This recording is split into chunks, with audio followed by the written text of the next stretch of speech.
Marshall Costner here with Costner Building Group, and want to talk to you about something that is often overlooked and very often not completely understand. One of the things that we always do is we install a rain screen. So that is what this black batten is right here. And essentially what the batten does is it holds the siding, which is a bulk water management system, just off of the wall. It is actually 5 millimeters thick. That gives enough room for water when it gets behind to hit the waterproofing, go down, and it'll drain out. And so you see here, you have flashing. There is enough space I can stick my finger in here. So when the client finishes this house and they move in, this is something that will never get caulked. We should never caulk this because water is going to drain out from here.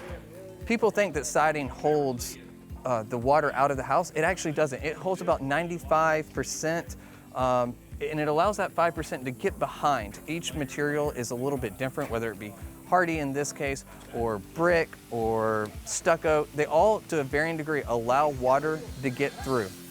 So we're going to leave a gap at the bottom, and we leave a little gap at the very top. And so that allows air to flow through using the stacked effect. It'll rush up the wall and out at the top. And that air rushing behind the siding will drain it, or will dry it once it gets wet. But water will eventually, at some point, work its way back. And if it was tight against the house, like it is done in most traditional construction, water will sit.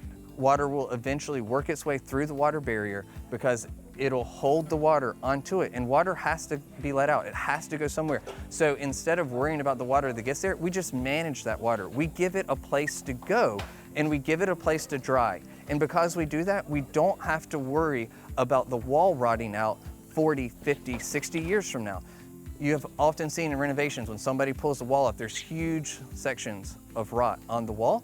We don't have that worry because we spend a little bit of money putting a rain screen in. We do it behind every material. For siding, it is always the batten strips. Behind brick, it's more of a sheet product, but once properly installed, we've managed the water. We don't hold the water against the wall. We allow that water to come out and to drain, whether it be through the flashing or through the masonry weep systems.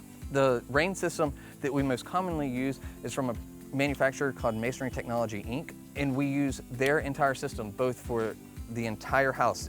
They have a solution for masonry, hardy, ephes, stucco, whatever product you want to put on the wall. They have a system that we can put together and make sure that we manage the water outside of your wall. One of the main reasons that we partner with Masonry Technology, Inc. for our rain screen is the bug screen. You can see it right here. We hold it off, and when the board comes flat, and I have the product here in my hand, it is essentially, it's just a mesh and then that same batten that's put at the bottom to allow water to rain through.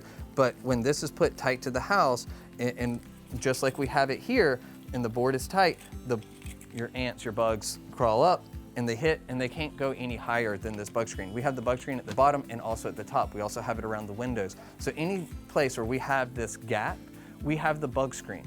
And that prevents bugs from living inside of your walls, because we do not want to solve one problem and create another. We do not want bees inside your walls. We want them to not be able to get up, which is why it's critical that we put the bug screen at the bottom and top and around the windows to ensure that you don't have bees in your walls.